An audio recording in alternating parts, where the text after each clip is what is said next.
Sarap sa feeling, no? Kapag yung pinapasukan mong trabaho, sobrang healthy ng environment. Pagpasok ka, ningitian ka ng mga katrabaho mo. Mabait yung manager mo. Yung bisor mo, mabait. Sarap sa feeling, no?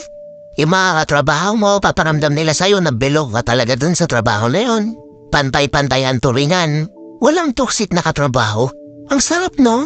Yung tipong kahit maliit lang yung sahod mo, ganado ka pumasok. Kahit malayo yung trabaho mo, ayaw na ayaw mo malilate, hindi ka tinatamad bumasok. Kaso hindi lahat ng empleyado pinagpalang magkaroon ng ganong klaseng trabaho. Totoo, di ba? Naniniwala ako na kahit gano'ng kalaki yung kinikita mo pero toxic naman yung mga katrabaho mo, hindi ka tatagal. Pare-realize mo yan sa huli na importante pa rin yung mental health mo.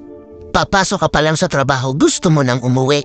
Minsan bago ka pa lang, training ka pa lang. Pero kung ituring ka nila dun sa workplace mo, halos ayaw ka na nilang papasukin. Panatrabaho na hindi naman para sa'yo pero pinatrabaho sa'yo. Well, syempre, kailangan mong gawin, nakikisama ka eh. Sige, go.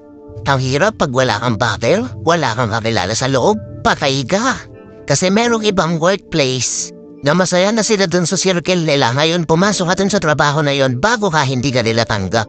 Tatawa sila ng way para sumuko ka.